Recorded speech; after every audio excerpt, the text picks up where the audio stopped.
welcome to Crime 411. I'm Melissa Marquet. Let's go ahead and take a look at this week in review because there have been so many crazy stories that I have personally read in the news this last week that to focus on just one, I couldn't pick one to do a video on. The first one that I want to focus on and talk about is based out of Nashville, Tennessee, where 4 adult children were found living with their dead mother's body in an apartment for what law enforcement says could possibly have been for over 2 years. According to the affidavit, the adult children that were living with their mother's deceased body are all intellectually disabled.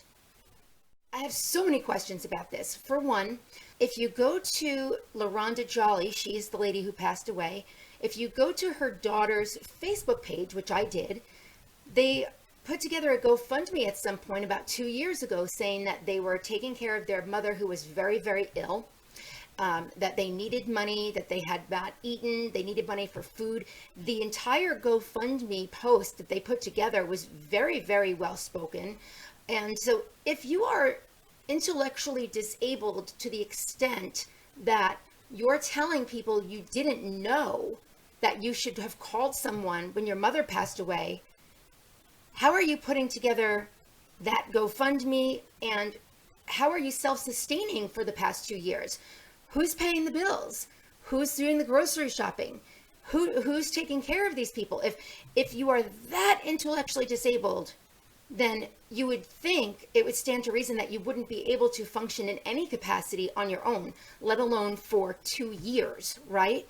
Well, what these adult children did was their mother passed away and they literally just left her on her bed and covered her in a pile of clothing. And this is an apartment complex that they lived in, right? So I don't understand how neighbors or anyone, maintenance, any person didn't smell something coming from their apartment. I mean, anyone in law enforcement who has ever been around a deceased body will tell you that the stench of death is something that you cannot comprehend, and it will smack you in the face from a mile away. Even if an animal passes away, right? The stench is unbelievable. I remember years ago, we had, back in New York, a mouse was in my parents' house. It somehow got in the wall and had died behind the wall, so we couldn't get it out. The stench was unbearable. You're talking about a human being. So I don't understand how no one smelled anything. And for 2 years, no one was looking for this woman. Did she not have a job? Did she not have friends? 2 years, you just fall off the face of the earth and no one says, hey, are you okay? It's insane, right? Now, LaRonda's brother spoke out and told another news outlet that he had tried to connect with LaRonda on numerous occasions by phone, even though they were not close. And every time that he would call, he was told by one of her children that either she wasn't home or that she was sleeping.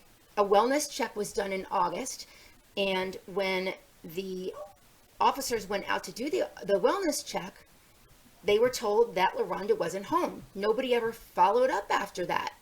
Again, you have people going to the apartment to do a wellness check. How is there not a stench when you have a deceased person laying on a bed in an apartment for the last 2 years, possibly even longer? LaRonda's brother said that the only thing left of his sister when law enforcement found her were bones. There are so many questions that I have, but that is the first story that I wanted to go ahead and just touch on for our week in review here. Again, that's out of Nashville, Tennessee. Absolutely so strange, so bizarre. This next story comes out of Davenport, Iowa, where a 29-year-old mother of 5 was literally shot and killed at a busy Chuck E. Cheese when one of her children's game cards was stolen, and she got into an argument with another mother at Chuck E. Cheese, at which point Trishanda which is a friend of the other mother, pulled a gun out in a busy Chuck E. Cheese restaurant and literally shot Miss Chairs in the shoulder, and she hit a main artery. So she unfortunately did not make it, and she had passed away and was pronounced dead at the hospital. Trishonda, 24 years old, who does something like this? And my God, this poor woman, and all 5 of her children had to watch this happen to their parent. Those 5 kids are going to be traumatized for the rest of their life. Maybe not so much the 4-week-old, obviously, because that baby won't have any recollection of what happened.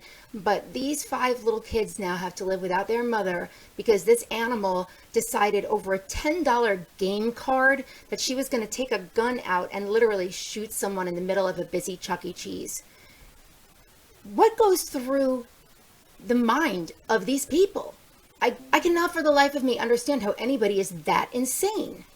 It's crazy. And think about, she could have hit one of those kids. She could have hit somebody who wasn't even part of the discussion or the disagreement. She could have hit one of the workers. I don't know if they have the death penalty there, but if they do, I hope she gets it. Another heartbreaking and crazy case out of Hermitage, Tennessee that happened this week. Rebecca Greenwood and her 33-year-old son, David Matheny, literally, this mother allowed her 33-year-old son to beat her 14-year-old son to death.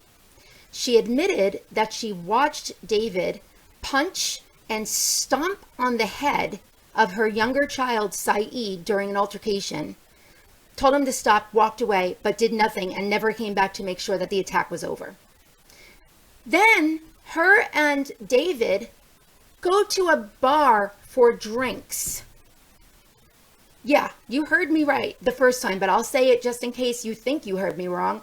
They went to the bar for drinks after this attack happened to her youngest son, 14-year-old Saeed. The next morning, mother and son go to the grocery store and buy a bunch of cleaning supplies to clean up the evidence. And they then state that they checked on Saeed, who was unconscious, and so they called 911. Their story is that he fell in the shower the night before. They checked on him numerous times and he was fine. Well, ladies and gentlemen, law enforcement is not stupid, and the injuries sustained were not consistent with just a fall in the shower. Both of them have been arrested for criminal homicide. No bond has been set. The mother has also been charged with child neglect, and David has been charged with child abuse. What planet are we on, people? Really, what planet are we on? That wraps up this week in review for Crime 411. I'm going to be doing this week in review on Thursdays because from now on, you can actually catch me on the Joe Padula Show on Fridays at 5 Central Standard Time. So the week in review will be done on Thursdays. Make sure you hit subscribe. We have so many people watching, and I love you all for that. But we have so many people watching that aren't subscribers, so you're not getting updates when we have new segments.